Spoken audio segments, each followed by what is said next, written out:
Chevella parliament నియోజకవర్గంలో ఎన్నికల ప్రచారాన్ని ముమ్మరం చేసింది బీఆర్ఎస్ పార్టీ. అభ్యర్థి కాసాని జ్ఞానేశ్వర్ తరపున కుటుంబ సభ్యులు ముఖ్య నేతలంతా నియోజకవర్గంలోని సుడిగాలి ప్రచారం చేస్తున్నారు.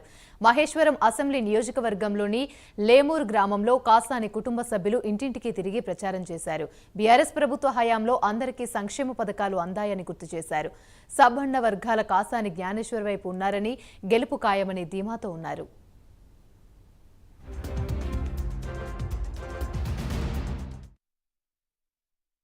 బలపరిచిన అభ్యర్థి కాసాని జ్ఞానేశ్వర్ మునరాజు గారు ఎక్కడ చూసినా బ్రహ్మరథం పడుతున్నారు. చేవెళ్ళ పార్లమెంట్స్ నియోజకవర్గ సభలో 7 అసెంబ్లీ కాన్స్టిట్యున్సీలు, మహేశ్వరం, రాజేంద్రనగర్, షెల్లింగంపల్లి కాన్స్టిట్యున్సీ, తాండూరు, వికారాబాద్, చేవెళ్ళ మొత్తం 7 కాన్స్టిట్యున్సీలు ఎక్కడ చూసినా బ్రహ్మరథం పడుతున్నాము. ఆల్రెడీ గెలిచినామని కన్ఫర్మ్ విన్ అయిపోతున్నాము. ఎక్కడ చూసినా బాగా వెల్కమ్ చెప్తున్నారు. ఇంకా మెజార్టీ రావాలని ప్రజల్లో స్పందన బాగుంది.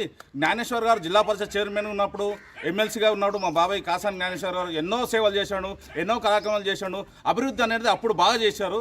ఆయన ఇంకా చేయాలంటే ఆయనకు ఇంకొక అవకాశం, ఎంపీ అయితే మన గొంతు అనేది, మన బీసీ గొంతు అనేది పార్లమెంటు చూడాలని కోరుకుంటూ అందరూ ఐక్యతతో ప్రతి ఒక్కరు మెజార్టీతో మన కారు గుర్తుకు ప్రతి ఒక్కరు కారు గుర్తు పైన ఓటేసి జ్ఞానేశ్వరన్నను మన ఎమ్మెల్సీ ఎంపీ అభ్యర్థిగా పార్లమెంట్ పంపిస్తే బాగుంటుంది.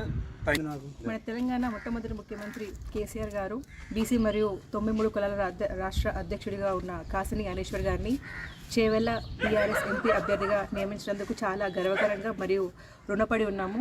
ఈరోజు మేము ఇంటింటా బొట్టు కార్యక్రమం నిర్వహిస్తున్నాము. ఇలా పార్టీ కార్యకర్తలు అందరూ కూడా ప్రతి ఒక్కరు సీనియర్ నాయకులు ప్రతి ఒక్కరు కూడా వాళ్ళ గ్రౌండ్ వర్క్తో, వాళ్ళ నెట్వర్క్ తోటి ఇక్కడ గెలిపించాలనే ఉద్దేశంతో చాలా కష్టపడుతున్నాము. మరి కేసీఆర్ గారు వారి నాయకత్వంలో ఉన్నప్పుడు మనకి కరెంటు కానీ, రుణమాఫీ కానీ, రైతులకు కళ్యాణ లక్ష్మి ఇలాంటి చాలా పథకాలు కూడా మనకు వచ్చాయి. మళ్ళీ ఇప్పుడు అవన్నీ కూడా మనకి అందకుండా పోయాయి. మరి మన కరెంట్ రూలింగ్ పార్టీకి కరెక్ట్ అపోనెంట్ ఉండాలంటే అది కాసాని జ్ఞానేశ్వర్ గారే. మరి వాళ్ళు ఒక మంచి మనిషి. మరి వారందరినీ కూడా మీరందరూ ప్రతి ఒక్కరు కూడా మన మే 13 తారీఖున కారు గుర్తుకి ఓటేసి ప్రతి ఒక్కరూ ఆయనని అత్యధిక మెజారిటీతో గెలిపించాలని చెప్పి నేను కోరుకుంటున్నాను.